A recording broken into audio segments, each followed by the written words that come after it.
Hi, this is Zibby Owens, and you're listening to the award-winning podcast, Moms Don't Have Time to Read Books. I'm also the host of Moms Don't Have Time to Lose Weight, and I'm the editor of the anthology, which you should run out and buy, called Moms Don't Have Time to, a Quarantine Anthology. All proceeds of that book go to COVID-19 vaccine research. And I'm the editor-in-chief of Moms Don't Have Time to Write, a new publication on Medium, and we're accepting submissions, so please send your personal essays there. And if all that isn't enough, you can follow me on Instagram at Zibby Owens, and my website is zibbyowens.com. Okay, now back to this amazing podcast. Nicholas Sparks is the author of The Wish. With over 100 million copies of his books sold, Nicholas Sparks is one of the world's most beloved storytellers. His novels include 16 #1 New York Times bestsellers, and all of his books, including 3 Weeks with My Brother, the memoir he wrote with his brother Micah, have been New York Times and international bestsellers and were translated into more than 50 languages.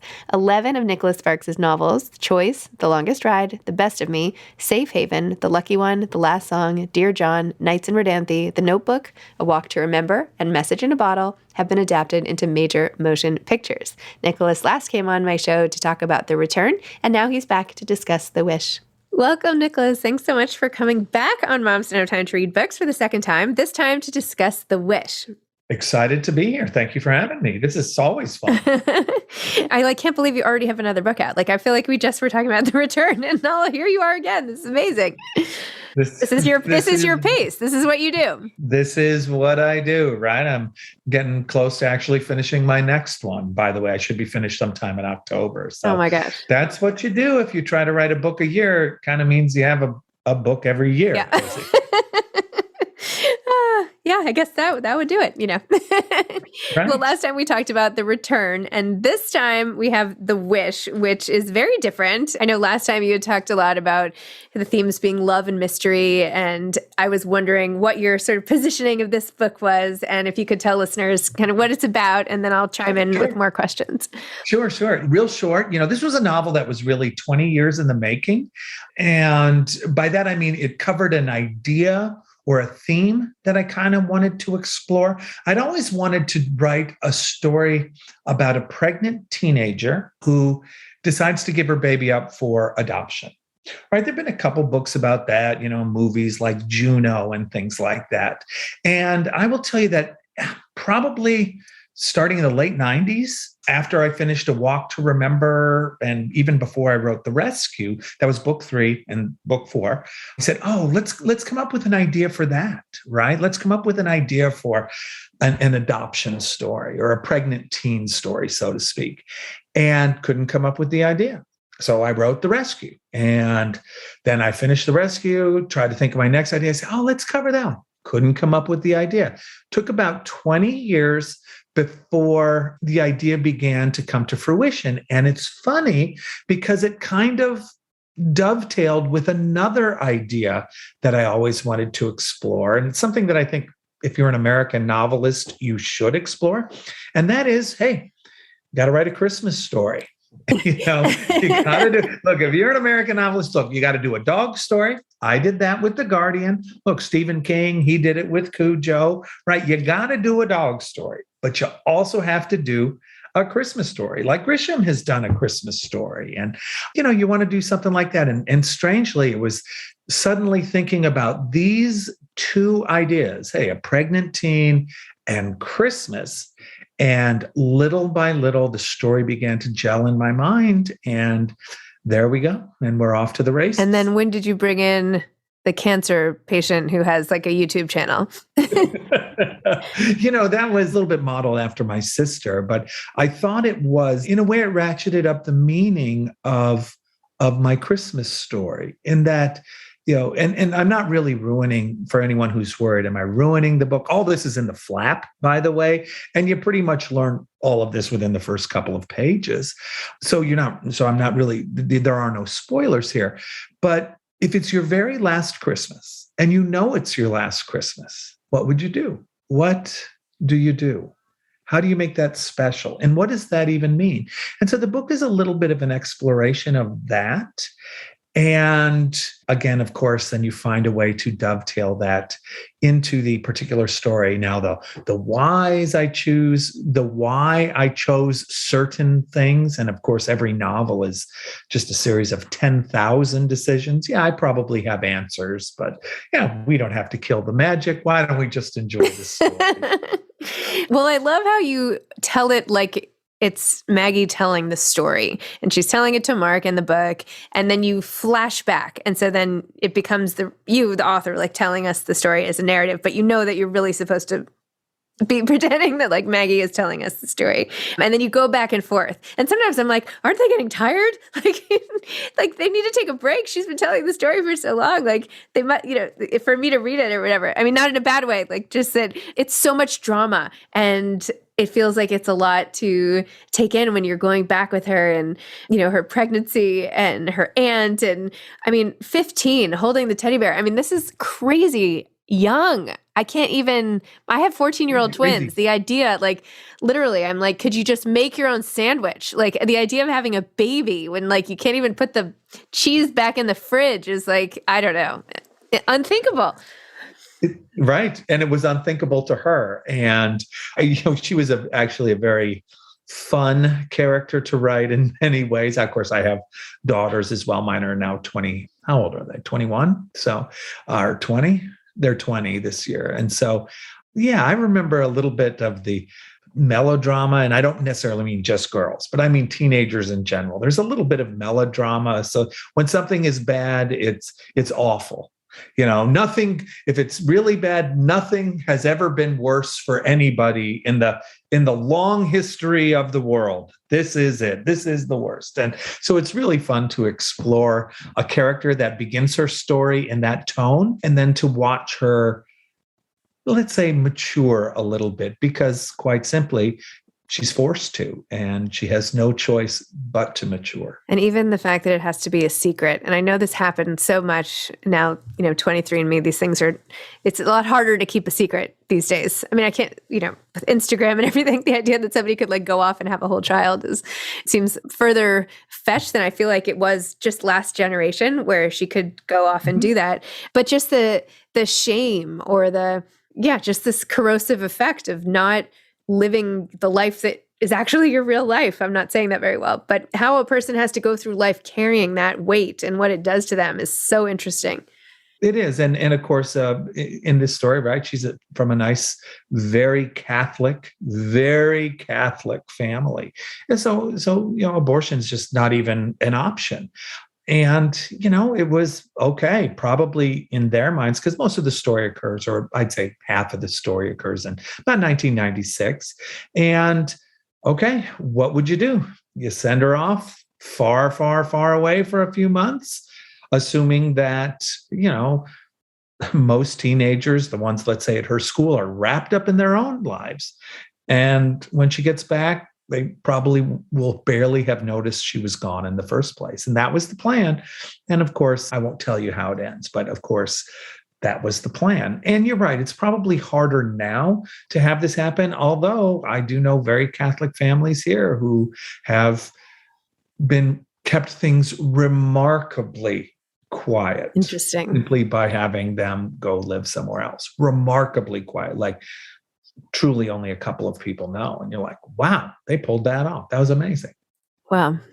I loved the detail, by the way, where you have Maggie spot like Sylvia Plath and Elizabeth Berg novels by her bed. I'm like, are you friends with Elizabeth Berg? Is that why you put that in? I was just wondering. I'm a big fan of her work.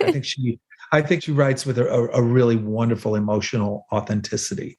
And I find the voices of her characters really resonate with truth, and just this they feel very genuine to me. They feel very authentic, more so than many writers, in fact. And I've just always thought she was exquisite and extraordinary. Does she know she's in your book? No, probably not, unless she reads it. It's only a line. I know, but still, I don't know. Maybe when you're such a well-known author, it doesn't give you that same thrill. But I was excited, even just, I don't know. I would think she would want to know. I'll tell her. Okay, you I'll tell her. You tell her. And tell her. And if you do, tell her I'm a huge fan. I think she's just extraordinary. Oh, so nice. That's awesome. I love how everyone in the author community is like, it's such a nice community. I doubt this is what other industries are like. I can't imagine people but anyway, it's just this instinct for authors to lift each other up is really awesome in general. But anyway, and what about the whole photography piece of this book? Yeah, I love photography. It's a hobby of mine, and I'm a hobbyist. I can't say I'm an avid hobbyist, and I can't say I'm anywhere close to a professional. But I can say I enjoy it, and I have taken some lovely photographs over the years, and there's something very wonderful about it. I have absolutely no desire really to learn the ins and outs of Photoshop or Lightroom, which is really these days where the art of photography comes in. So with that said, I can only be so good. I can only be good up to a point, but I can never, ever be great. But there is something extraordinary about trying to capture what you're actually seeing and then get it right in the camera so that it's reflective of what you're seeing. And there's something very artistic about that entire process. And I love that. And, it was an element, I suppose, that dovetailed all the way through the novel. And it was a theme that resonated from one story until the next. And of course, I tried to be very realistic with her photography career, which, she has a gallery, but it's really not. I mean, there's a famous artist in the gallery who lets her put her stuff on the walls. Oh, it's about that. It counts. That's in her mind. Hey, I've got my own gallery, right? Of course. And then there's a little bit of sadness there about kind of the reason now why she's selling a lot of photographs. And it's because, people see her on YouTube and she's talking about her diagnosis and they want a souvenir. And you're like, yeah, I don't know if I want to sell these as souvenirs. I want to sell them because they're art, right? But you do what you can do. But I think in the novel, she threads that needle emotionally and professionally very well. Well, you mentioned earlier in the conversation about Maggie being in part inspired by your sister. And I know last time we talked about your very tragic losses of your parents, and I'm so sorry, and your sister's illness and everything. So tell me, can you talk a little more about what pieces of that in my sister's final years of life, and she was young, she was about 33, I would go and visit her, and sometimes I would just see her standing in the kitchen and looking out the window, and she wouldn't be saying anything, and there's really nothing out the window to really see. I mean, it's the same thing that's there all the time, and it was like there was a parade out there or fireworks going off, And in those moments, I would wonder what she was thinking. And if you knew you only had X amount of time, you see the world a little differently, but also sometimes when you're looking, I have the sense you don't see anything at all except visions of your own life. And I think my sister went through that. And I tried to capture that with Maggie as well, because everybody, it is part of the human condition to have regrets, to wonder about different paths you could have taken in life and where they might have led. You might question why this is happening, but also who and why you are the person that you are today. You might feel that there's unfinished business in some places, whether with a family member. And, I try to capture all of that with Maggie, not in an overdone, melodramatic way that's meant to wring tears, but just more a part of Maggie's human. And these are very human things. And in situations like that, there are no right and wrongs. It's less of things are going to come, emotions and thoughts, and in some ways, we take them for a ride and see where they lead. So I wanted to explore that concept, and so I did. And did you ever talk to your sister about it, about those moments, or? No, sometimes I would ask, what are you thinking? And sometimes she would answer, and sometimes she wouldn't.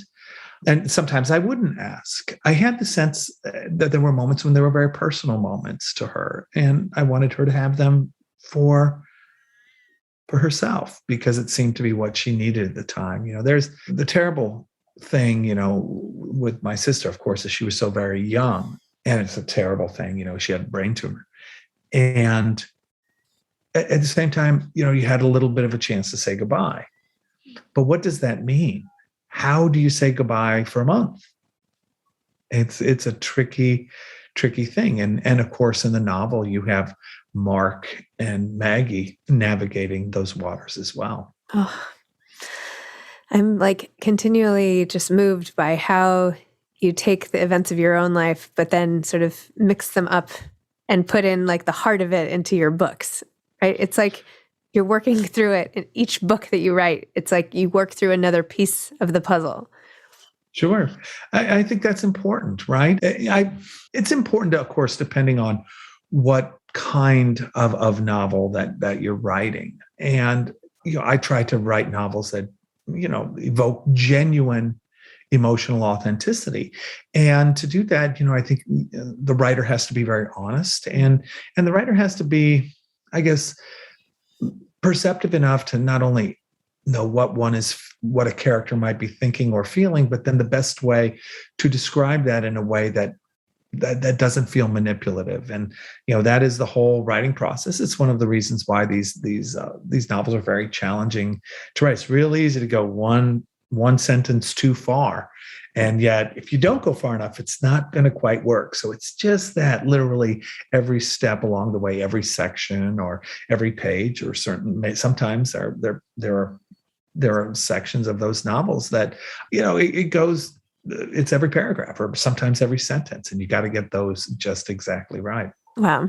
Wait, so at the beginning you said to be, every great novelist should write a Christmas story and a dog story. What else is on the list? Well, those are the big ones. That's it? Just those two? Well, yeah, I mean, those are the big ones, right? And of course, I think that's just my opinion. But look, Charles Dickens, he's going to win. He's got the all-time greatest Christmas story, Christmas Carol. He wins. Okay, we're going to go ahead and stipulate that right up front. But, you have these other stories, the ones that maybe you watch with your kids, or the ones that bring you joy, White Christmas or Elf, or, A Christmas Story, Ralphie and the BB Gun, or shoot, last year they had a cute one, Holiday. Right? You get these shows that deal with the theme of Christmas and in one way or another. And you find yourself looking forward to the next holiday season when you're like, oh, I want to watch that again, even because perhaps there's nostalgic reasons or things like that. So those are the two big things. I don't know that there's a third. I really don't, that if you're a novelist, an American novelist, Okay. An American novelist, but I have to, right? Because go ahead. When we start reading, right, anybody, among the first books that people read, there are things like Where the Red Fern Grows, or Old Yeller, right, or Call of the Wild. I mean, dog story. And I read those books when I was 3rd, 4th, and 5th grade, essentially. And, those were very, for whatever reason, formative books. And certainly they instilled within me a love of reading. And if you don't have a love of reading, you're never going to become a writer one day. And maybe I'm just fond of dogs, love cats too. But, these were the formative books when I was at that very young 8, 9, and 10, and looking for that.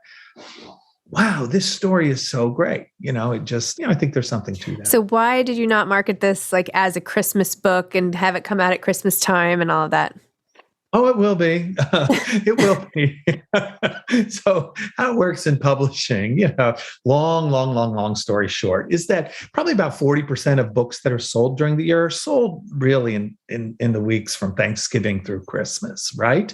And so the bigger you are as a best-selling novelist, the further away from Christmas they put you, because they want you to stay on the list all the way through. Oh, interesting. Okay. And so I'm pretty much the furthest out, because they're pretty sure this will last through Christmas. And yeah, it's a Christmas story in a way, but it's just a good story, and you can read it at any time. Look, if you read it at the beach, or something over in September, you're going to love this story. And it's got something for you. So you've been doing this for so long, and you have this book that already your team is convinced will be on the bestseller list for weeks and months. And yet you're still doing publicity for the book. Like, you're still on this podcast with me, and like, I'm sure doing tons of other stuff. Like, do you ever want to just be like, I think it's going to be okay? Do you ever want to be like? Yeah, to a certain I'm extent. glad personally you're not, because I'm having a delightful time and I love it. But for your own sanity. Well, tours there's pros and cons to a tour. First, I consider myself very fortunate that I'm able to go on tour. Many authors don't. But it's also nice to meet readers, right? Writing can be a very isolating profession. When I'm writing a novel, it's not like I'm doing it in a crowd, or I have coworkers, or we're taking a break at the water cooler and things like that. It can be very isolating. And I can say that, I've learned quite a bit from going to events over the years. Among the questions that I ask, hey, what was your favorite book? And which was the first book that you read? And or I say your couple, you don't know, pick one, pick two or three. And it's interesting to me because sometimes it triggers in me thoughts along the line, what, I haven't done one with a young character lately. Maybe I should do that again. Of course, and that led to The Wish, right? I had done A Walk to Remember early on, and then 10 years later, I had done The Last Song, which was also a teen story. And I think it was, on tour a couple of years ago. And they say, oh, yeah, teen story. I'm like, yeah, that's right. I haven't done one of those in a while. And of course, then you mix in, Christmas, you mix in adoption, and there we are with this story. So you can learn things from your readers, and people are very kind. If tours were miserable, I wouldn't go on them, but people are so nice and they're so excited, and you get photos with them, and it's wonderful that they take time out of their day to come say hello. I mean, that's very meaningful to me. Wow. So basically you use your book tour to get all your other ideas. You could just be honest about it. Not all of them, but it is. I'm kidding. But it is interesting, right? Because I'm familiar with these books in a certain order, right? Starts with a notebook, then message, then walk straight down the list. But it's always amazing to me how many people read them. Oh, what was the first book you read? The Lucky One. Wow. Then I went back to A Walk to Remember, and I just read The Return. I'm like, you're all messed up. But it's nice, but that's always interesting to me. And of course, that's more common than the people who've been reading me for the last 25 years, to read them absolutely in order.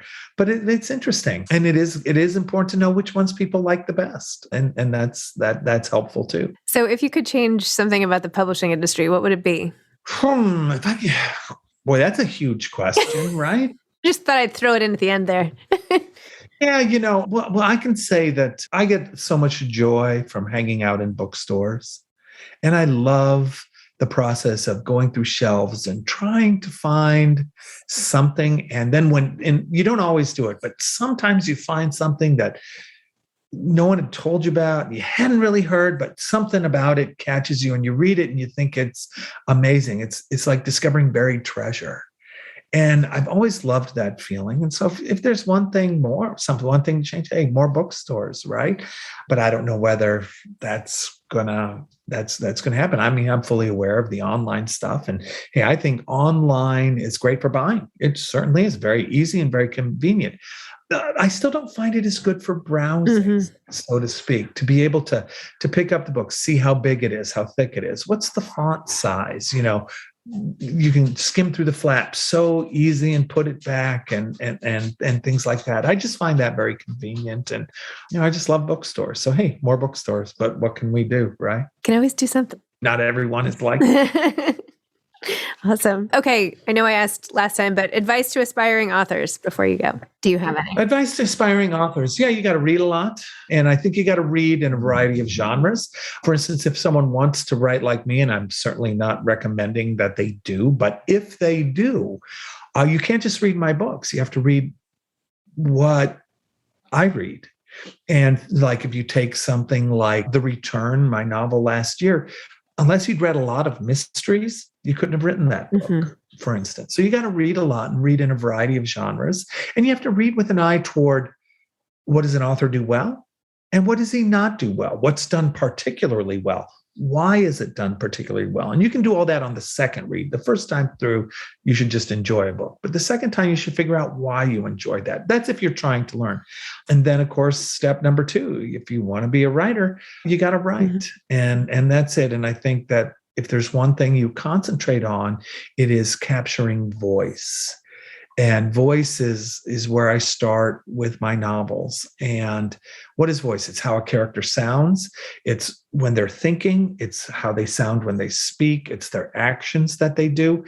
And all of this goes to telling you who a character is. And the more original a voice is, both original but also universal, that you feel like, oh my gosh, this sounds like I used to sound kind of when I was a teenager or something like that. You concentrate on voice, and you can do good voice in 2 pages. And so start with capturing the voice after you've read an awful lot. And once you've been trying your hand at writing, then start with voice and then keep going in the story. If you have a good voice, odds are people are going to be interested in your book. I hope so. Sure. Might need a new job if that's not working for you. Well, I had a job when I was writing the Notebook, kidding. For sure.